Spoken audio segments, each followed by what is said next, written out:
Hope you're not hungry because this little podcast of the Y'all Show might make you run to the refrigerator real quick.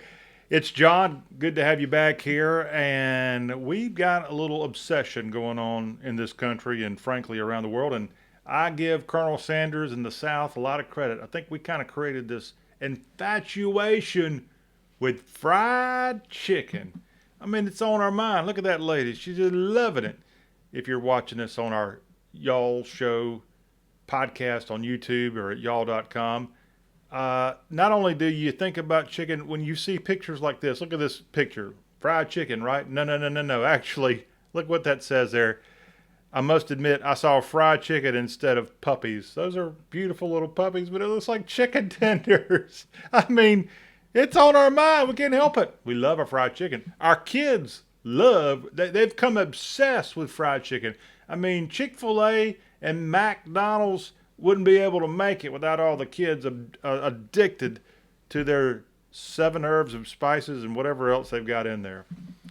Hey, we love it. It's the South. And we're going to give chicken its proper credit here on this show. And we're going to talk about the expansion of our Southern fried chicken joints because it's something that we just can't get enough of. I can't stress that enough. So, with that in mind, let me first educate you a little bit on fried chicken because it's something that here in the South we love. We love it so much that we eat so much of it that we want to learn a little bit more about this obsession. So, just how much do we as Americans eat fried chicken? Well, there you have it. 55 pounds of fried chicken on average an American eats a year. I mean, that's a lot of yard bird. Um, I mean, that's 220 pieces according to that graphic. I mean, that's more than beef and pork and fish. We love it. And, depending on how you eat it, and I guess this is fried chicken specifically. I mean, we like baked chicken, roasted chicken too. But the quintessential Southern dish is fried chicken, especially at like a potluck or something like that, or in any of these great restaurants. So we know that the South loves it, and if we're not able to make it in our kitchens at home, then we've got to depend on these chains. And so right now, let's switch over from just our love of fried chicken, so much so it's 55 pounds. I mean, that's what is it, the big 55-gallon drums that people put their trash in? Imagine having that filled with chicken. That's how much we eat on average a year. That's a lot of chicken. So with that in mind, if you're not able to cook at home, you got to go get your chicken. So we want to talk about the expansion of our Southern chicken chains. We've had chains like KFC doing this a long time. Thank you, Colonel Sanders. But about all these other ones that have popped up. Louisiana Kitchen, the Popeyes. You've got Bojangles out of Charlotte. Raising Cane's is kicking butt and taking names. Church's has been going at it a long time. You've got Zaxby's out of Athens, Georgia, and Arkansas Slim Chickens. Birmingham area, actually they're technically out of the Auburn area. Guthrie's chicken is kind of coming on. I'm going to tell you about a few of these and their expansion in a second. But it's big time the way these chains specifically and just the chicken business period is really doing well. So looking a little bit closer at some of those chains that we saw on that graphic there, the top 10 fried chicken chains, Chick-fil-A is doing amazing, as we know. Look at how big they've become. And Popeyes and Raising Cane's. I mean, my goodness, Raising Cane's 15, 20 years ago, to my knowledge, was hardly even available in Louisiana. And now they're everywhere. I've got graphics I'm going to show you of all this stuff. But look at those numbers, the amount of chains they have and the locations is startling. And a lot of these are fairly new companies. So from a business standpoint, that's really fascinating and good news to share. So let's go into, for example, the granddaddy of the South, at least, outside of KFC, would be Chick-fil-A. And Chick-fil-A, if you're old enough, if you're a dinosaur like me, you'll remember when Chick-fil-A essentially was only at your local shopping mall, if you even had one around you. And look at how they've expanded. I remember being in the Dallas, Texas area in the year 2000. And that is when Chick-fil-A first hit the Metroplex. And people were waiting in lines for 30 minutes, 45 minutes to be able to get Chick-fil-A there in the Dallas, Texas area. And look at how much they've expanded. Of course, look at that southeastern footprint from their roots in Hateville, Georgia. And Mr. Cathy, what he was able to do there and go all over the East Coast and into Florida in such a huge way. And you talk about addiction, Chick-fil-A definitely kind of trademark how to get the little kids addicted to their little nuggets. I bet you there are households that have 55-gallon buckets full of money that they've spent on Chick-fil-A specifically. But yeah, they've expanded. Remember, they got in all the trouble over some of the gay issues, and I always wondered, is Chick-fil-A ever going to be able to go out to California? Well, if you look at this map here in recent years, they have taken over in California. I was at a Chick-fil-A in Phoenix just a few months ago, and it was a great experience. I mean, right on the Arizona State campus is where I found that one. But yeah, it's just a great institution, Chick-fil-A, and what a job. If you look at some of the information, I mean, I still think the Chick-fil-A chicken sandwich, that basic sandwich with the pickle, is one of the greatest inventions the South had. I mean, it's fried chicken, but it's a whole nother level of deliciousness that nobody can top. I'm sorry. Even Chick-fil-A can't top it when they try to come up with spins on it with like the spicy chicken and other options they have. The granddaddy of them all, that simple chicken sandwich, is Mr. Cathy. God bless you, rest in peace. You done good when you came up with that one.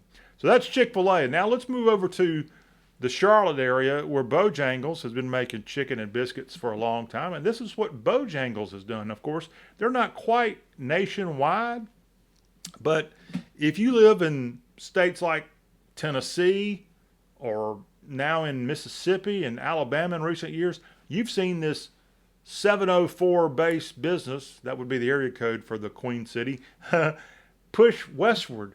And they've kind of come up with some unique spins as they push westward. I know in the Mid-South, for example, a lot of the Bojangles, if not all of them, don't have bone-in chicken. They only have boneless chicken, essentially the Chick-fil-A approach. And that makes it a lot easier, I mean, if you don't know any different, if you didn't grow up with Bojangles, you wouldn't realize that having chickens with bones in them is something that you find back in North Carolina and South Carolina where their roots are. But it seems to be working, and Bojangles and their biscuits are fantastic. But look at how Bojangles has expanded there across the southeast primarily, but you can see they're making a push up the east coast into Pennsylvania and more. But look for more and more Bojangles popping up. So that's the Bojangles way of looking at things. Now let's go to another potential expansion that's been going on here in recent years, and that would be Raising Cane's, as I mentioned, this Louisiana company. Look at what they've done. I mean, they've really put expansion on steroids with their Louisiana roots and at the numbers that they've got. I mean, my goodness.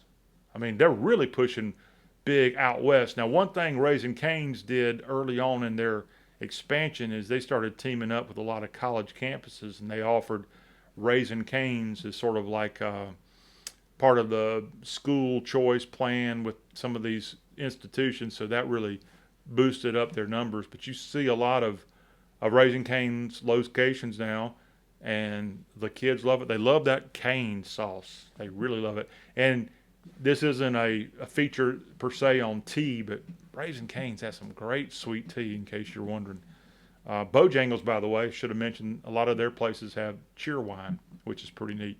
But and also I want to point out, I'm focusing on the primarily chicken, fried chicken places today. I know you've got a lot of burger places that serve chicken too, but right now I'm kind of focusing on the ones that the bread and butter of their whole business is fried chicken and how they're expanding, because there seems to be no stopping some of these places from going where they are. So there's a look at Raising Cane's and what they've done. Great job there with that. And of course, they've got big sponsorship now of LSU football and so much more. I think they're paying Lane Kiffin to cook up fried chicken down in the bayou.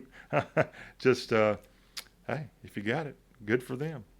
Raising Cane's. Now, a little bit on the smaller side, but growing big, is a Alabama-based company, Guthrie's. Now, Guthrie started in Haleyville, which is sort of northwest Alabama, not far from Smith Lake, in a really rural section of Alabama. They've kind of moved their operations to the Opelika, Auburn area of Alabama, and they're really doing a good job. They've got their own Guthrie sauce that the kids love, and they're doing great. But look at what they're doing in the Southeast. They're making a big push toward the Carolinas, giving Bojangles a run for the money.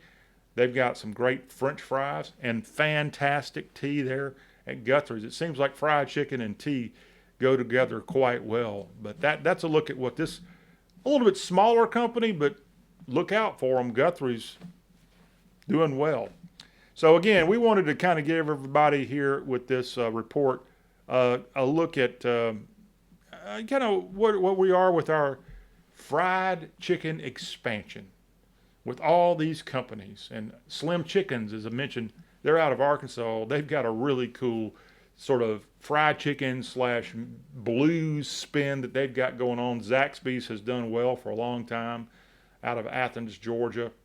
You know, Church's Chicken, to my input and knowledge, they're not quite as frequent, but they're big in Texas, and you can find them. They're just not as easily found across the Southeast, but still great numbers nationwide. But that is a little tribute to our fried chicken and our companies that do it, and our love of the Yardbird. Don't forget here at the Y'all Show that you can always like, share, and subscribe.